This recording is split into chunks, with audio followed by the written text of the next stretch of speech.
Hey guys, welcome to the Investor's Guide to Memphis Real Estate. I'm your host, Dean Harris. As always, I'm joined by Douglas Skipworth. How are you? Hey man, doing Good. great.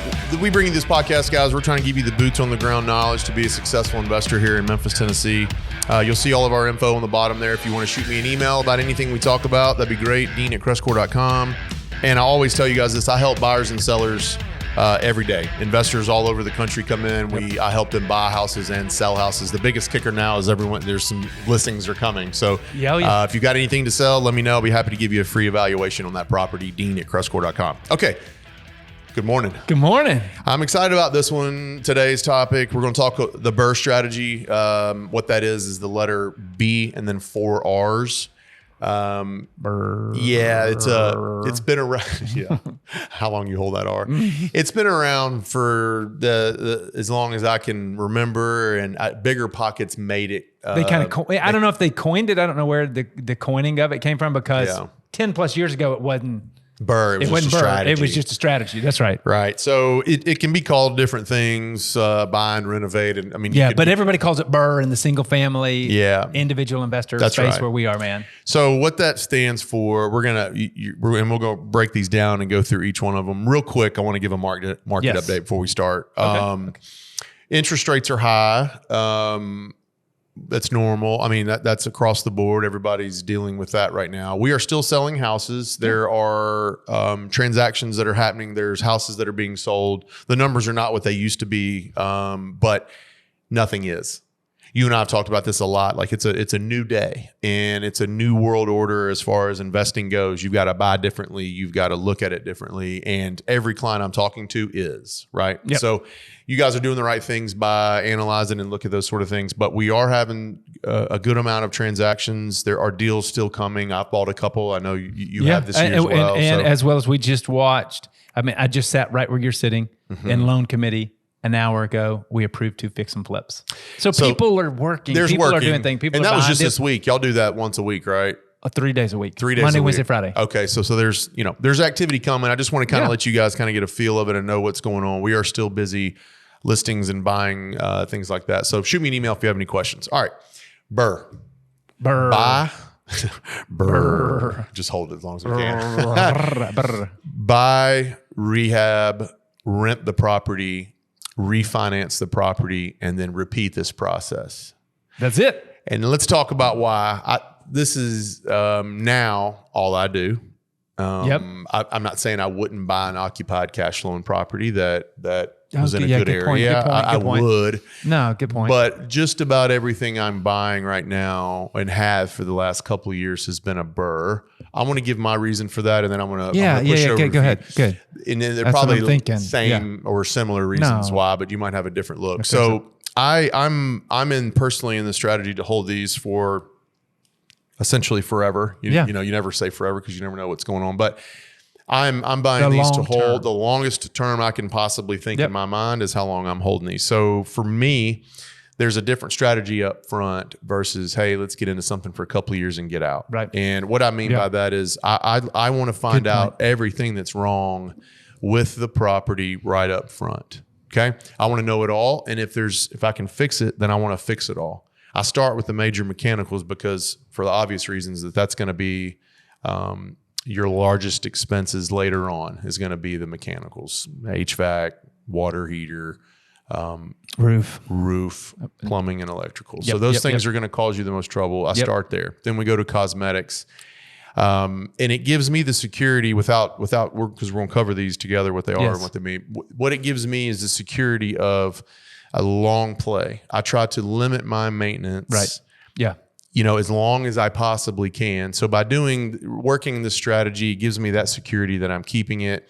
It also allows me to keep my cash in my pocket. That's right. So I use a line of credit to do this. We've had a lot of attention from the line of credit. Yeah. That's on my list.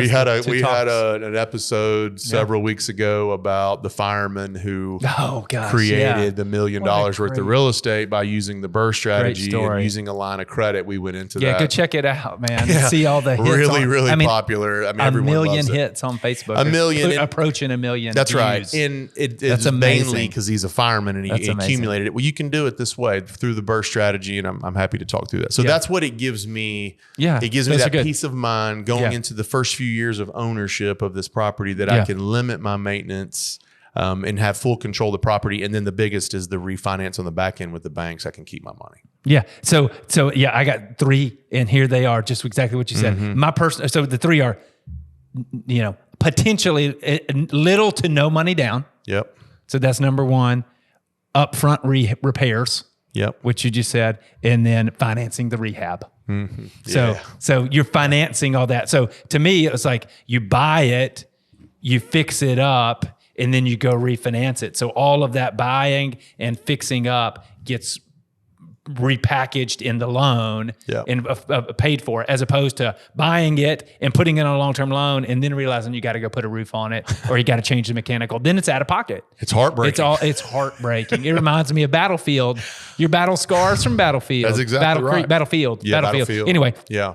So to me, I loved the idea and still love the idea of little to no money down with that long-term financing when you've already financed in your rehabs. But I love what you're saying is that you can get your house, this property, into tip-top condition, and then you can finance that. Absolutely. I like to call it, turn it into that investment. Turn it into a tank, and then they'll finance that tank. The bank will finance that tank over the long term, as opposed to, again, you coming out of cash out of pocket. Yeah, that tank's more durable. I mean, and what I mean by that is like hard surface floors, really tight plumbing and electrical. I mean, like I really if you try put to a new roof on it, you don't most likely not gonna have to do that for 20 plus years. Now you know why. I try to replace. And what I mean by I try, if it's under 4 years old, I'm not going to replace any of the major mechanicals. Right. That's under 5. I'm not going to replace them. If it's over that though, I'm almost encouraged because I'm like, yes, I'll put a new unit in here, secure it out, do all the things that you do and make sure that and the appraisers and the banks are going to love hearing that. It's going to add more value to the appraisal, to their collateral value. You're going to get a higher loan. You're going to be able to finance all your money out. Little to no money down with a tank. I'd love to I want to reiterate what you said there, that the bankers love it. My bankers love the fact that when they're loaning me money to buy a home, that I'm doing the strategy that I'm doing. They love to know that the house is being renovated. It's going to be fixed up because they're planning on default, right? Like they have to plan for the worst case scenario that I'm going to default and they're going to get the properties back. So when I go to them with the strategy, and don't think I don't tell them, every time I talk to a banker, I tell them that this is a strategy and the reasons why they should like it.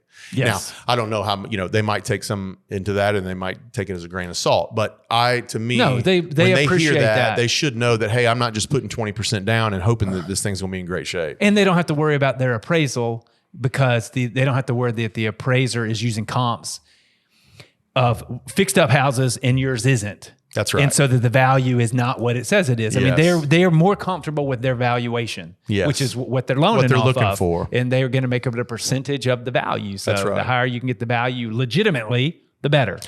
That's why I do it. That's why you do it. Yes. Let's talk about what it is. Okay, let's do it. The B in B.R.R.R.R stands for buy. So what some of my notes I put into buy is that you have to make sure in every investment deal that you buy it right.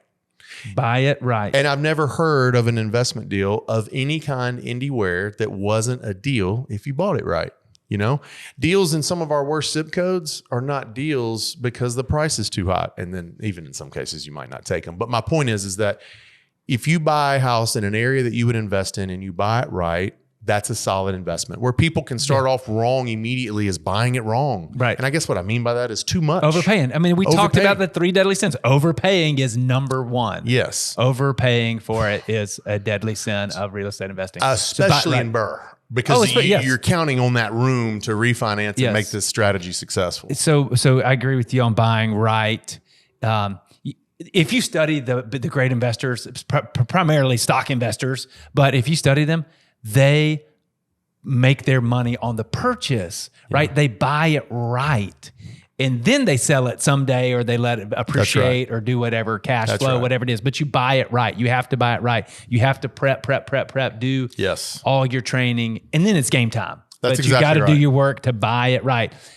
And keep going because I got one more thing on buying, but keep going. Yeah, so not only buying it right from a price standpoint, buying it in the right location. I preach locations here in Memphis because they can change so quickly, right?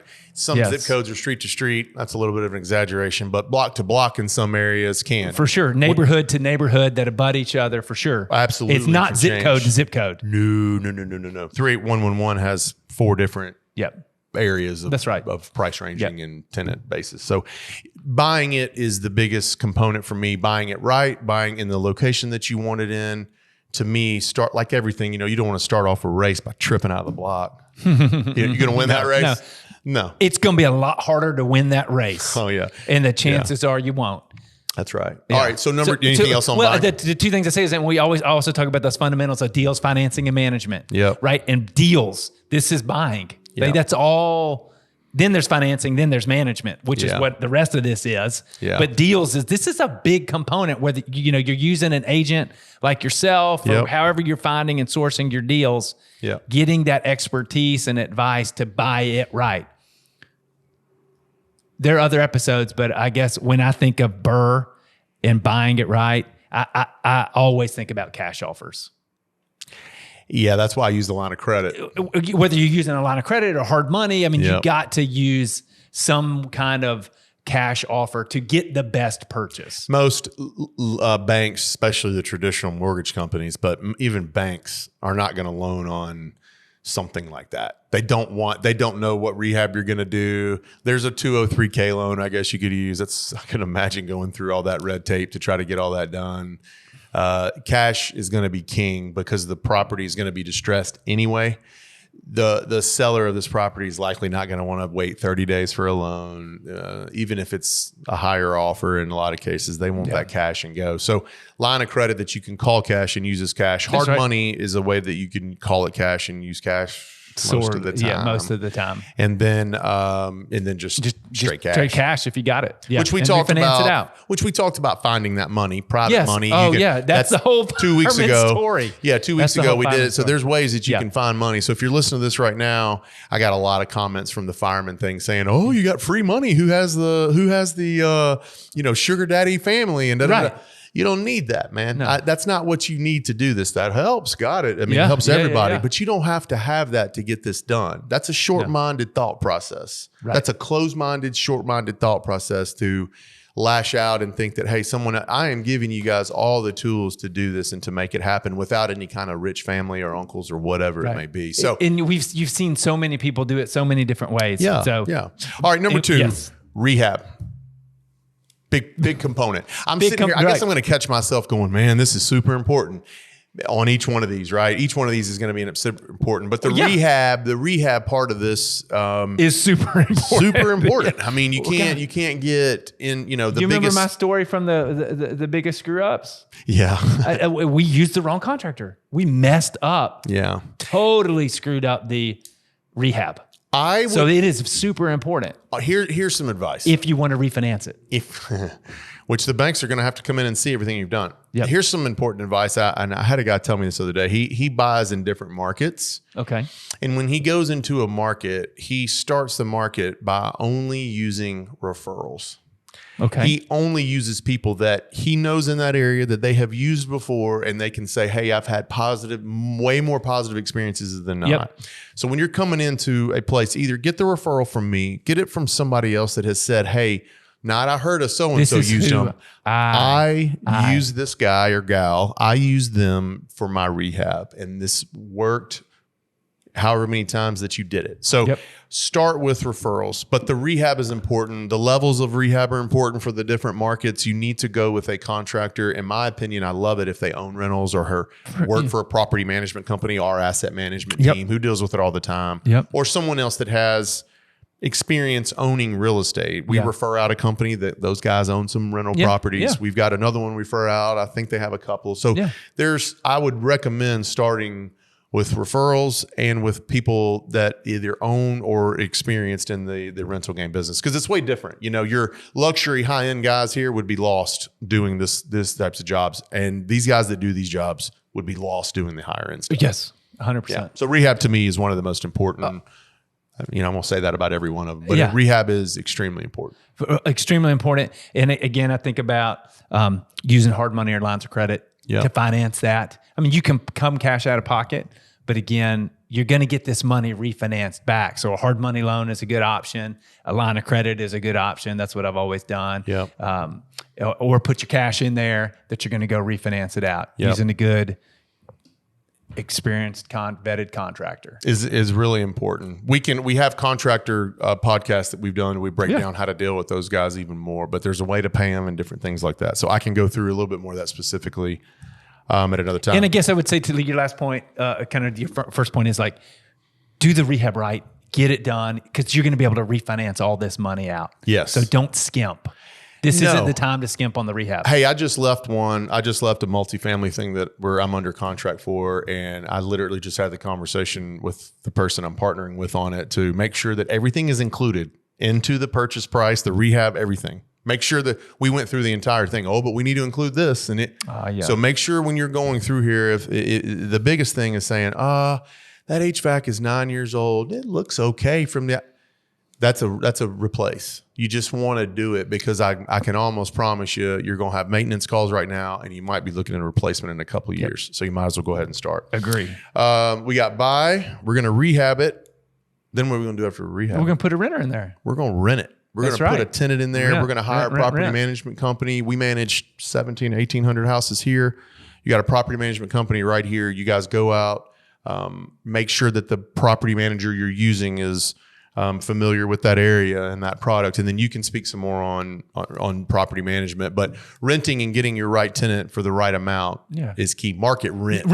I was just about to say, when you're going to lease it, you want to, because you're gonna have pulled comps on the front end. You're gonna have worked with somebody to get the value of what this can rent for. If you do a as is condition, or if you do a market rate rent, or if you even do a higher end kind of rental rehab, and you'll know what it should rent for, what that market rent is, and that's a huge component because you got to be able to service the debt you're about to put on it in the next step. So you want to make sure your rent minus all your maintenance and all your management fees and whatever contingencies or what you want, reserves you want to put in there.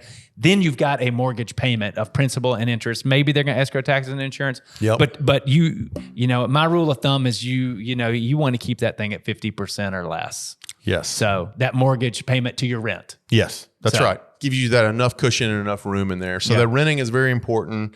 I think we had a pickup in tenant renting, didn't we? Like leases rented. Yes. So I mean, like everything is going well from that part of it. As far as getting things occupied, I think I'm sitting on just 2 or 3 vacants. So that's not very many. And it's not even 10%. So that's great. The renting part of it is very important, but that'll kind of, you begin here to lose a little control of the process because now you're counting on your partners. Right, you counted on your partners when you rehab. You're counting on your partners exactly. When you're you not manage. Swinging a hammer. You're not pulling credit on background on potential applicant renters. So you're counting on your partners on those two. The next R that we have is to refinance it. Right, and again, a very important part of this because you want to keep your cash. I do have the occasional investor that'll say, "Hey, Dean, if I leave $3 to $5 grand in this, I'm okay." Okay.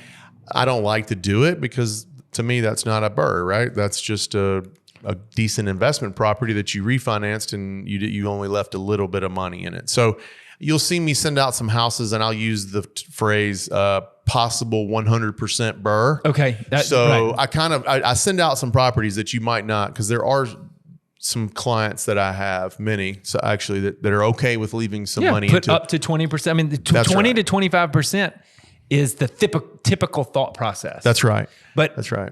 There is potential with BRRRR to have less of a down payment. Yes. And less of your own cash invested. Which that's what they've been okay with. I'll just, instead of 20%, I'm only in here for 6. Yeah. Or 2 or whatever the number might be. That's right. If you're using a line of credit, you want to try to avoid that at all costs, because then you're going to leave $3 grand or whatever on the line of credit. Right. I have done this. You can get tricky with the banks. You can put that in on their houses, but your bankers are going to hate it. I hate it. Right. I've done it. And it's messy.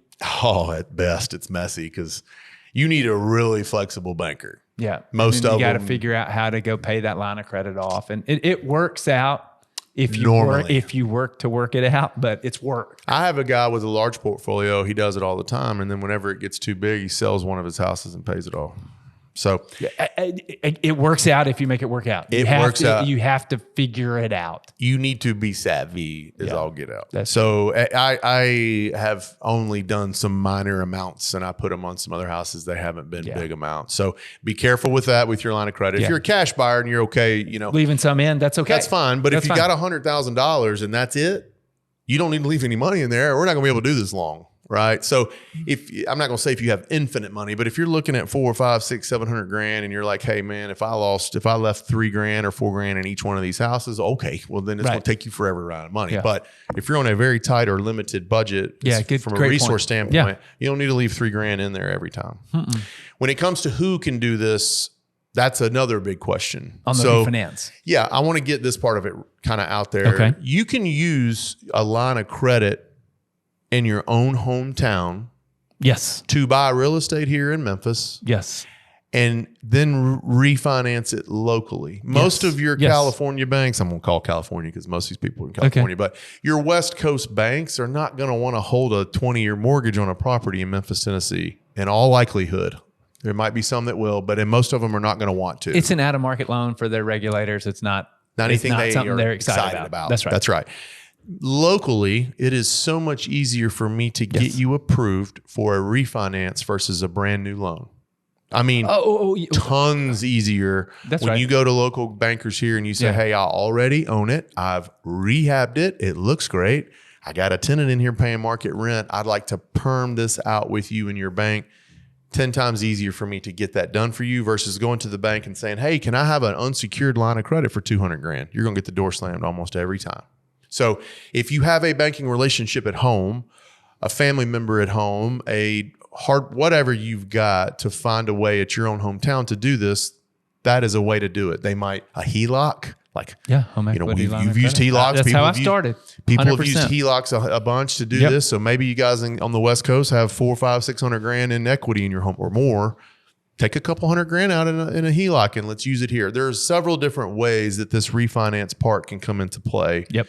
Outside of you just coming in and walking in on the phone to a banker here in town and saying, hey, I need to borrow money. I'm from California. So that has been a strategic way to make things a little bit easier, using your local banks, using the people that know you and see your transactions and that sort of thing, and then perm it out over here in Memphis. So that's a little bit about the refinance part. That's actually what kind of the step that you would take. Anything else you want to add on that?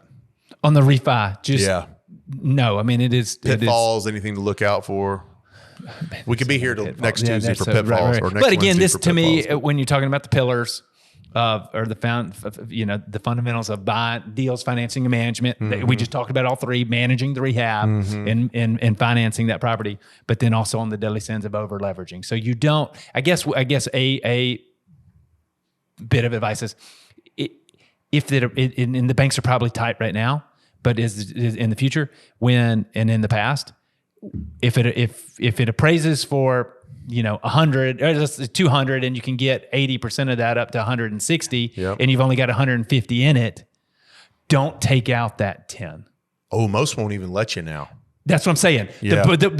Probably the lenders won't let you do that. When they let you do that again, don't do. That's what I talk about over leveraging as one of the deadly sins. Like you get greedy or you get loose. So just get your costs out. Go back and do the next deal. This is not a way to BRRRR is not a way for you to put money in your pocket. It's not a make. Oh, you'll It fail. Used to be. Yeah, but man, weren't those the first? Weren't those the first that crashed? 2004, 5, 6, 7. That's what people were doing, and that's how we ended up with so many foreclosures. That is one of the reasons why we ended up with so many foreclosures. When we went into that, don't you think that those were the first guys to crash and burn? Yeah. Oh, they absolutely were. They were living off that. Because they couldn't refi and clear up cash flow. That was their monthly cash flow was borrowing on that. So, and then taking 10 grand here and there from the houses that they're refining. That's terrible. They were taking all of their future today. Oh man. Yeah. Don't do that, please. Please don't do that. All right. And then the last one's repeat. So do it again. Rewind the tape. And rewind the tape. Rewind the tape and do it again. Watch the podcast over again. Yeah. So right now, go back to the beginning and do this again. I've done this 32 times. I was going to say, I've done it dozens. Yeah, I've done this It's 30 the some way odd I've done times. it. It's pretty much been the way that I've done it. I am fully behind this process. Yes. You might not have the stomach. I get it. Some of mine out-of-state investors don't have the stomach for it, or you need to buy a different product. That's what most do. If a guy comes to me, I'll tell you this. If a guy comes to me and says, hey, I got X amount of dollars, what should I do? I got no clue whatsoever. I don't typically start them with the BRRRR. Sure. Yeah. Because there's a 20% chance in a BRRRR process that something's going to go wrong. Right. You're not going to like it. It's going to make you unhappy. Rehab's a little more than it'll make that. the deal not quite as sweet as it once was. If that happens, there's a chance you might say, man, forget real estate. This is a pain, true. right? Yeah. And Good advice. Good advice. I always say, come in here, and if you've got a little cash, let's put 20% down on a solid property with a really good tenant. No, you're not retiring off of it. It's probably not even going to make you much money. But here's what you get out of that. You get to know me. Yep. You get to know management. You get to know your title companies and your contractors, and you get to know Memphis and everything about it. Then maybe we BRRRR. Yeah. You get experience, and the rent covers the note. Yeah. It appreciates and it pays down. So 100%. Over the long term, you get everything. That you one's want. going to be a winner. It's going to got to look on down the line, but it's a winner. And then you get to know everything here and everybody, and then maybe we BRRRR, or you do 2 or 3 of those. Yeah. My last couple, I had 2 clients since January. They were wanting to BRRRR. We've each bought, one of them's bought 3, the other one's bought 2. They bought occupied cash flow in safe areas, high-end markets. They feel good. The first one now is ready to BRRRR. So he bought 3. He feels good. He's been involved with me for about 3 or 4 months, and he's bought 3. So he's moving pretty quick, but he feels comfortable with what's going on, and he's now ready to BRRRR. So you might have it in front, and if you do, it's fine. We've got all the tools, and I mean, it's definitely I'm the tour guide when it comes to that. And that's what I was just about to say is that as a plug. That's the expertise that you're offering, and you're not putting somebody in something that just helps you. Because we've talked about this. You're a realtor. You have a code of ethics. Your duty is to the client in helping them. And the one thing I understand too, as an investor, that is if I could put anything over anybody once. What am I going to do that for? You know what I mean? Like I have canceled more deals in months sometimes than we've closed because I cannot look at the investor in the face and say, this is a good deal. Keep moving. Even though it put a paycheck put a in little your paycheck in my, but they'll never come back to me. So when it comes to these BRRRRs, love it. If I'm encouraging you to go, it's because I feel confidently about that property. It's never to earn a real estate commission. We have other closings and all that's coming. I just know that if you're going to buy 10 here, I'd love to earn the 10 times your business. So yes. BRRRR strategy I'm popular with. Anything else you want to add?